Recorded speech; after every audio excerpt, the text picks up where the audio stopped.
Breaking news over there coming in from the Unified Command. You just saw the Corps Commander of the Srinagar based 15 Corps of the Army speaking along with the Director General of Police in Jammu and Kashmir and the Additional Director General of the CRPF.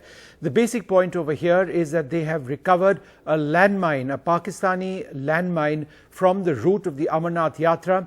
Remember, lakhs of yatris are participating in the Amarnath Yatra this year so far, but in the last 3 days there have been specific threats which have been detected, and on the basis of that this landmine has been discovered. In addition to that, an American made M24 sniper rifle has been detected and has been recovered as well. Now all of these recoveries have taken place on the route of the Amarnath Yatra. So while the Yatra itself has not been called off at this juncture, they are still in the process of sanitizing the route.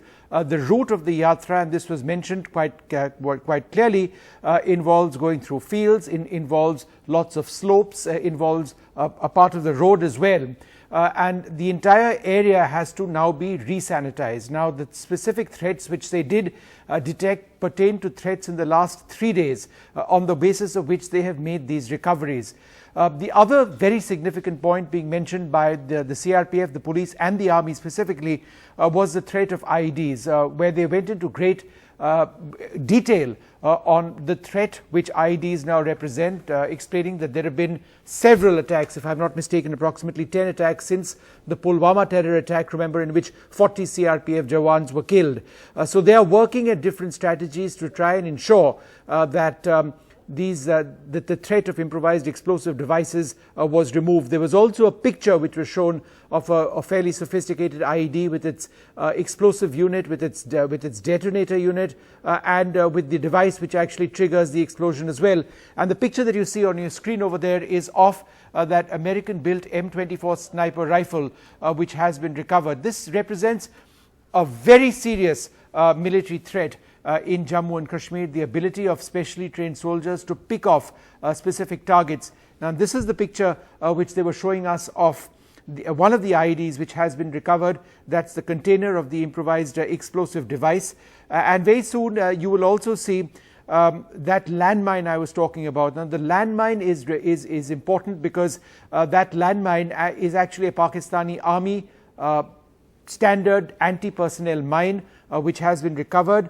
It actually identifies what the type of mine is. Had that been buried, and that's the one I'm talking about, the anti-personnel mine P5 Mark II is a standard Pakistani Army anti-personnel mine. It's been brought in by terrorists. If it went off, the casualties that mine could have inflicted would have been very, very sizable. So the purpose of that press conference by the Unified Command's top military, police and paramilitary commanders was in highlighting the present security threat, and also explaining that the large number of soldiers, paramilitary soldiers primarily, who are being inducted into Jammu and Kashmir had to do with this enhanced threat perception which they are now detecting.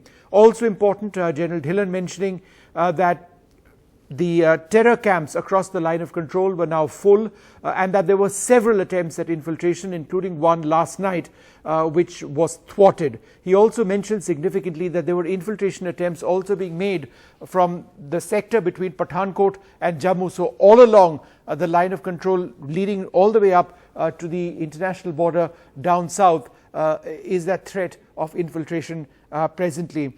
That mine I was talking about will be showcased to the media as well. So an important press conference over there where these security commanders have basically outlined that Jammu and Kashmir now faces a clear and significant threat from terrorists who continue to make regular attempts at infiltrating. The effort or the involvement of the Pakistani Army directly is suspected. That's because, as the police and the CRPF mentioned, the domestic or the indigenous terrorist outfits, their leadership has by and large almost completely been decimated. So that's the news coming in from Jammu and Kashmir, a very serious security alert from the army, the CRPF and the police.